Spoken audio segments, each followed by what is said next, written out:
Hello friends, good evening. कैसे हो आप सब। आज मैं आपको एक कहानी शेयर करूंगी, रामलाल का चमत्कारी हथौड़ा। एक गांव में रामलाल नाम का एक लोहार रहता था। उसके परिवार में उसकी पत्नी और एक प्यारी सी बेटी थी जिसका नाम कोमल था। रामलाल बहुत ही मेहनती था। एक दिन की बात है, रामलाल ने सुबह सुबह अपनी पत्नी को बोला कि कुछ रोटी बना दो, मुझे दुकान में कुछ सामान लाना है।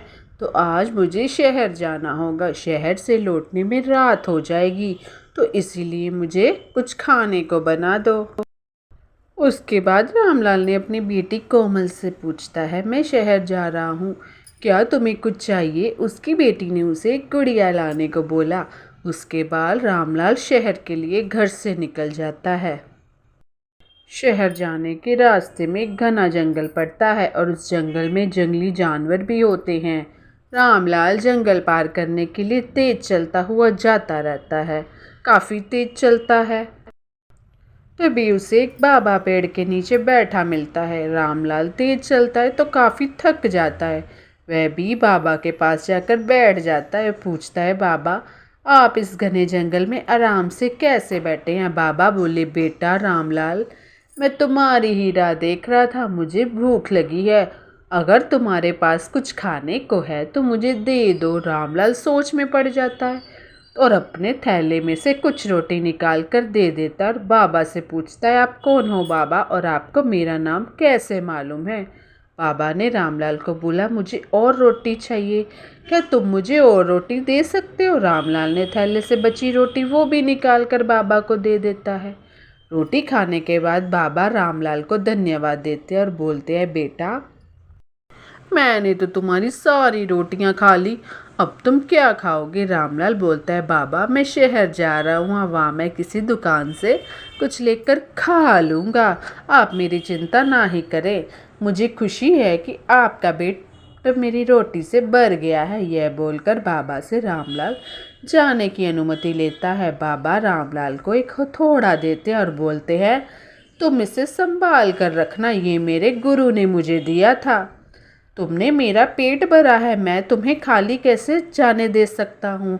रामलाल बोलता है, बाबा मैं एक लोहार हूँ, मेरे पास पहले से बहुत सारे हथौड़े हैं, मुझे इसकी ज़रूरत नहीं है और मैं अभी शहर जा रहा हूँ, इसे लेकर कहाँ कहाँ जाऊँगा। तो बाबा ने बोला, ठीक है, मैं तुम्हारे घर में किबाड़ के पीछे से रख दूँगा, जब तुम शहर से लौटना तो वहाँ से ले लेना।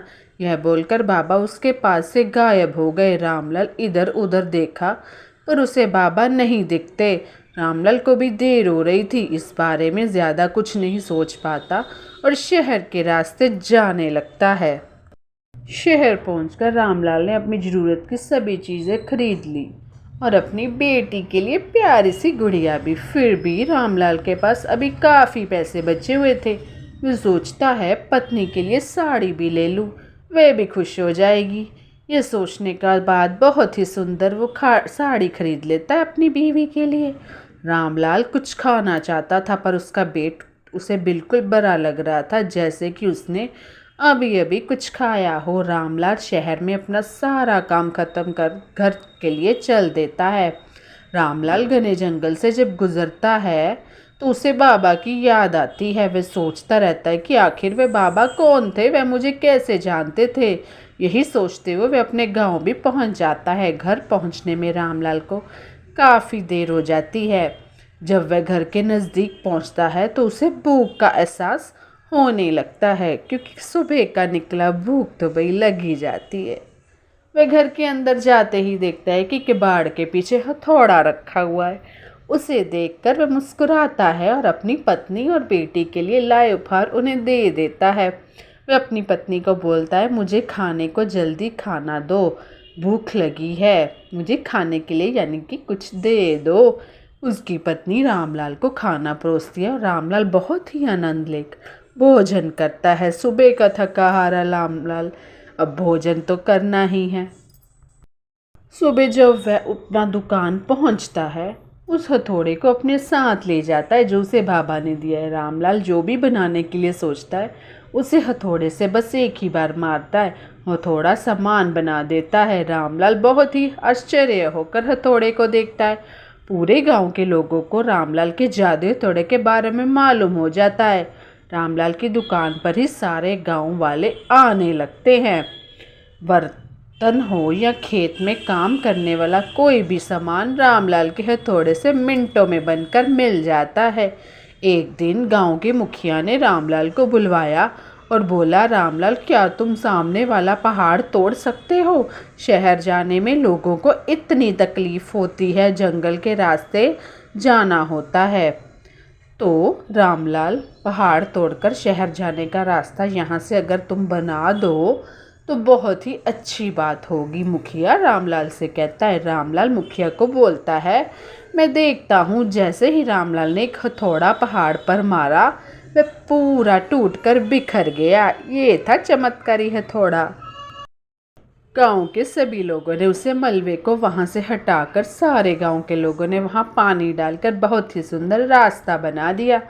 रामलाल की चर्चा आसपास के सभी गांव में होने लगी। एक दिन रामलाल ने सोचा, इस हथौड़े से मेरा क्या फ़ायदा है? इससे तो लोगों को फ़ायदा होता है। उनकी चीज़ें झटपट बनकर उन्हें मिल जाती हैं। जब वो इतनी बात सोच रहा होता है तो रामलाल अगली सुबह ही बाबा को ढूंढने जंगल पहुंच जाता है। बाबा उसी पेड़ के नीचे बैठे मिलते हैं। रामलाल बाबा को देखते ही जो वह सोच रहा था उसे क्या फ़ायदा उस हथौड़े से बाबा को बोलता है। बाबा उस पर हंसने लगे और बोले, तुम इस हथौड़े से बहुत कुछ कर सकते हो, अपनी बुद्धि लगाओ। रामलाल अपनी दुकान में जाता और बाजार में मिलने वाले सारे बर्तन और खेत में काम आने वाले औजार, उसके पास जितना भी लोहा था सबका कुछ ना कुछ बना दिया। तो ये उसने बुद्धि लगाई, जिसके बाद वह नया दुकान खोलकर बैठ जाता है। बाज़ार से कम पैसों में चीज़ें बेचने लगता है। धीरे धीरे उसने शहर में भी बहुत बड़ी दुकान खोल लेता है, बहुत ही धनी आदमी बन जाता है। रामलाल ने अपनी बुद्धि लगाई पर बाबा के कहने पर।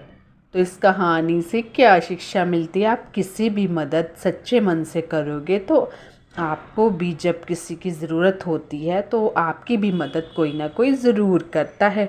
मन साफ होना। तो फ्रेंड्स, कैसी लगी ये स्टोरी? अगर सच्चे मन से हम किसी को रास्ता दिखाते हैं तो वो भी हमारे लिए रास्ता ज़रूर दिखाता है। तो धन्यवाद, bye bye, take care and subscribe my channel.